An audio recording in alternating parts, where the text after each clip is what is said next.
सध्या ऋतू बदल सुरू आहे आणि या संक्रमण काळात लहान मुलं पुण्यामध्ये आजारी पडतात. मात्र यंदा आजारी मुलांमध्ये विविध विषाणूंबरोबर जंतू संसर्ग अधिक वाढलाय. तसेच निमोनिया संसर्गाचं प्रमाण वाढत असल्याचं दिसून येत आहे. त्यामुळे सर्दी, ताप, खोकला, कफ जाणवल्यास तात्काळ डॉक्टरांच्या सल्ल्यानं उपचार घ्यावेत असं आवाहन बालरोग तज्ज्ञ स्मिता सागडे यांनी केलंय. याविषयीची अधिक माहिती आपण त्यांच्याकडनं जाणून घेऊयात. सध्या ऋतू बदलांमुळे थंडीतून गरमीमध्ये ट्रान्सफॉर्मेशन होते. त्याच्यामुळे हवामान फेब्रुवारीमध्ये जनरली कोरडं राहतं. त्याच्यामुळे व्हायरल फीवर आणि न्यूमोनिया असे आजार कॉमनली आपल्या इथे पाहिले जातात. आधी आमची ओपीडी 100ची असायची, आता 150च्या वरती गेली आहे.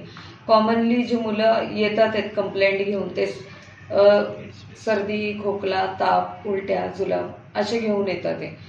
त्याला आपण व्हायरल फीवर म्हणजे बोलू शकतो. आणि त्यासोबत आता न्यूमोनियाचं प्रमाण जे वाढलंय त्याच्यामध्ये श्वसनाचा त्रास होतो बाळांना.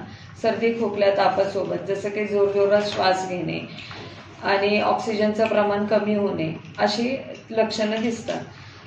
तर यामध्ये आपण प्राथमिक जी काळजी घेतो की बाळांना उन्हामध्ये घेऊन न जाणं अशी काळजी आपण घेतो.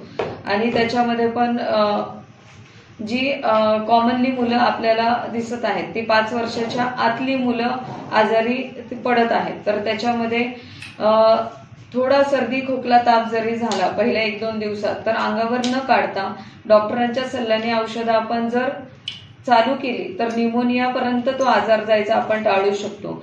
बाळांचं लसीकरण न्यूमोकोकल वॅक्सिन दिलेलं असेल तर ते प्रमाण थोडंसं कमी होतं. त्याच्यामुळे थोडंसं जे आहे तर आजारी जर पडलं तर डॉक्टरांच्या औषधाने आपण व्यवस्थित ट्रीटमेंट घेतली, न्यूमोनिया टाळला जातो. ऑक्सिजनचं प्रमाण कमी झालं तर त्वरित ऍडमिट केलं पाहिजे.